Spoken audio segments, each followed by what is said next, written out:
leen ci signature contrat yooyu personnel yi nekk ci ginnaaw. donc loolu mooy dëgg-dëgg liggéeyu journaliste.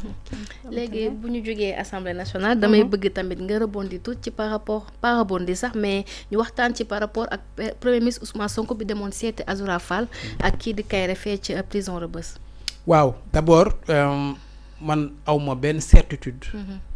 que premier ministre déplacé wu na dem seeti Azoura ak Kairé démb. gis naa ko ci médias yi comme vous tous.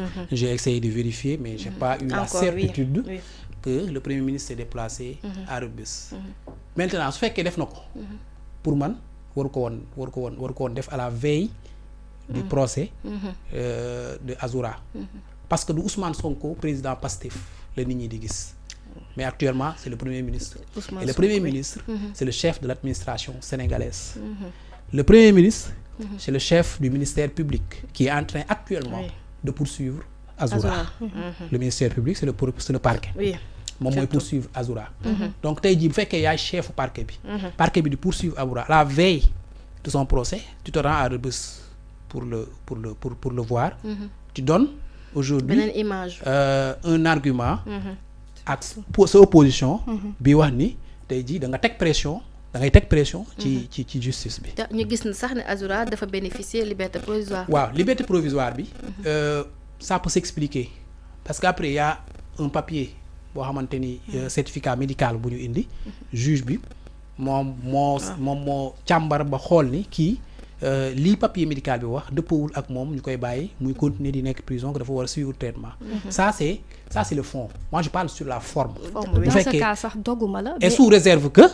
moom dem na fa parce que aw ma benn certitude que Ousmane Sonko dem na fa. sans pour autant ma dog la ça en fait est-ce que c'est sûr pour que Azoura donc dans ce cas mu jege premier ministre bi noonu vu que am na ay certificat ak yëpp yu wanee ni xel mi ci wewut noonu psychologiquement voilà ça ne va pas est-ce que du doon benn danger en fait pour le premier ministre. c'est justement ça.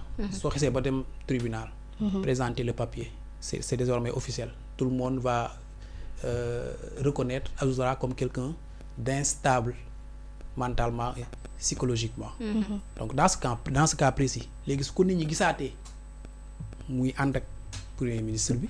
les gens ça va poser problème naturellement su ko nit ñi gisaatee par exemple muy nekk ci yeneen activité yoo xamante ni tey jii mën na poser un danger pour lui-même ou pour les autres ça va poser problème après su fekkee egg na tribunal ba juge bi certifié ko.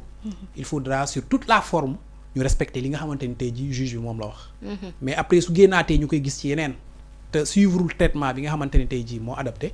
ça va poser réellement problème. maanaam kayit bu ñu génnee nii da koy topp ba keroog. médecin.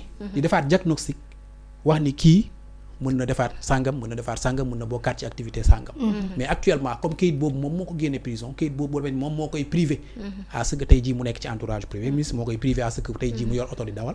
parce que koo xamante ni tu es instable mentalement on imagine que mënuñu laa jox permis ngay dawal. mënoo dem aussi ci activités yi tout le temps. di mettre en danger ta propre vie di mettre en danger les vies des autres. li dama bëggoon xam tam ban posture nga am par rapport ak maître Moussa Diop bi nga xamante ne daanaka moo divulgué lii moo ko siwal. et j'évite souvent d'entrer dans les combats politiques des uns et des autres parce que pour noonu laa ko tuddee. ay combat politique la maître Moussa Diop ku ne xam na ni après à un moment. c'était un adversaire de Ousmane Sonko à un moment donné c'était son allié. bi ñu ñëwee balaataa yu ñëw pouvoir je pense que amoon nañu ay problèmes. bi ñu ñëwee pouvoir ba législative yi ñëw Ousmane Sonko décidé ni liste Pastef mooy dem def naa. amoon na problème foofu tamit seen diggante. et je pense que loolu mooy prolongé wu ba léegi. et je pense que maître Moussa Diop à un moment donné bu fekkee mën naa ko tuddee noonu bu mu demee ba gis ni. peut-être poste yi joxe nañ ko te moom peut-être kenn woowagu ko. gis ci boppam il s'est senti peut-être frustré moo tax mu nekk ci beneen combat politique. ça c'est un combat politique.